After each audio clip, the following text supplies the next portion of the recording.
Thank you, everyone. My name's Melanie Randle and I'm from the marketing discipline at the University of Wollongong. And I'd like to talk to you today about foster care. At the moment in Australia, we have around 18,000 children in foster care. Foster care refers to a situation where a child is identified as being at risk or unsafe in their own home environment, and so they're removed from that environment and placed in alternative care, usually for a temporary period. And often we can identify family or close friends that are suitable to take care of that child during that time. But in many cases there is no family member or close friend to do that job, and so we rely on people volunteering to become foster carers and give these children homes for as long as they need until it's safe for them to return to their biological home. So in that sense, you could view foster caring as an extreme form of volunteering, and it's extreme because of the high level of commitment that's required, but also because of all the unknown factors, like which child you might be asked to care for and how long you are asked to give that care. And what we were finding when we started this research around 10 years ago is that the number of foster children had been steadily increasing in Australia over many years, but at the same time the number of people volunteering to be foster carers had been declining. And what that meant was that foster care agencies were finding it more and more difficult to find enough foster carers and homes to place all of the children that actually needed them. And so what that meant was that if they couldn't create good matches between the individual needs of the children needing homes and the specific skills and backgrounds of the carers that would enable these foster placements to be stable, because we know that if placements are stable, it creates longer-term positive outcomes for foster children. So you might be sitting there saying, well, what has all this got to do with marketing? Well, when we first started talking to our foster care agency partners about the challenges they were facing, it occurred to us that actually some of the issues they were facing had similarities with typical marketing problems. So in marketing, we try to identify the people or the customers who are likely to be interested in the product or service that we have. And in foster care, we want to identify the types of people who are most likely to be really good in the role as foster carers. In marketing, we then try to design a product or service that suits the needs of that customer group really well. And in foster care, we try to create a foster caring experience that is rewarding in some way.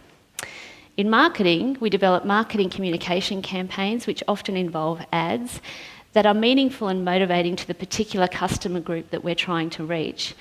And in foster care, we try to develop marketing communications campaigns that reach and are motivating for the particular types of people that we know are likely to be good in the role.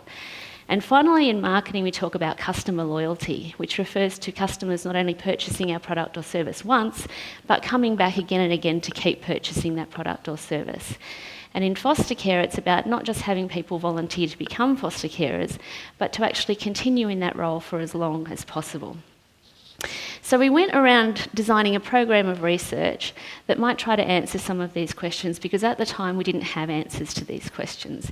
But recognising how complex the problem is, we needed researchers from different disciplines, from marketing and psychology and creative arts, that came from different universities, and we also had to partner with foster care agencies that ranged in terms of their size and geographic location, so that the outcomes of our research would be as generalisable as possible.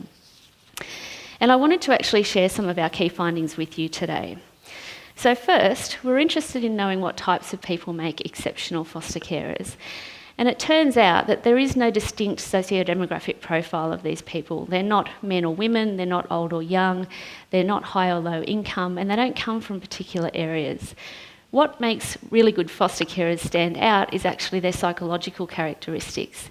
They're particularly empathetic, they're optimistic about the future, and importantly, they see foster caring as something that is what they were born to do. It's who they are and it's how they express who they are.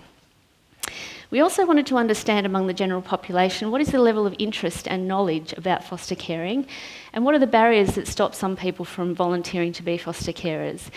Encouragingly, 45% of the population said that they either had considered foster caring in the past or would do in future. And for the 55% of people who said they'd never considered it, we asked them why.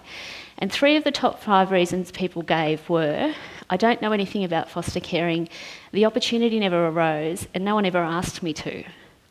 And so these are not reasons that are particularly associated with negative images they have of what it's like to be a foster carer or foster children. These are issues about knowledge and awareness of foster care and also being presented with an opportunity to become a foster carer. We also wanted to know what would make the prospect of being a foster carer more attractive. And what we found was that a lot of people didn't realise that most agencies actually provide training and support to foster carers. They're not left to their own devices to care for a child that they don't know. And so agencies have used this to rethink about the support that they provide foster carers in terms of training before they have a child placed with them and also during the placement, assistance from caseworkers and also other specialists like psychologists, and importantly that the financial support they provide is enough to account for the fact that there is another person in the household, and this is particularly important during tough financial times. And finally, we were interested in understanding what types of messages would be meaningful and motivating to the types of people who are likely to be good at foster caring. And what we knew from previous research is for other charitable behaviours like donating money, it was usually negative framing of advertisements that were more effective. So negatively framed messages that create negative emotions like guilt or fear or sadness are effective in getting people to pick up the phone and make a donation because that alleviates the negative emotion that they've just been experiencing. So we wanted to test whether this same framing effect would be applicable to foster care. So we worked with some creative arts students and colleagues here at the university to design some new advertising messages, and I wanted to show you a couple of examples of negatively framed messages. So other than the actual message and the image, we tried to keep these advertisements similar in all other respects, including a fictional foster care organisation. In both of these negatively framed advertisements, there is a child on their own, they're clearly unhappy and in dire circumstances, and the text is very much framed around what will happen if you don't become a foster carer. So on the left, without a foster family, she will only know sadness and despair, and on the right, without a foster home, he has no future. In contrast, these two advertisements are positively framed. So we have not just the child by themselves, but they're with a carer, they're clearly happy and doing something fun, and the text is around what benefits the individual carer will receive from performing the role, which is in addition to any benefits that the child may gain from having a foster carer. And what we found from these experiments was that actually for decisions that involve a high degree of consideration and thought and require higher commitment, like being a foster carer, actually the positively framed messages are far more effective. They generate stronger responses from the specific types of people that we know are likely to be good in the role. So while our research has made contributions to the body of knowledge around foster carer recruitment, the real question is, has anyone used these findings to make real change in the real world?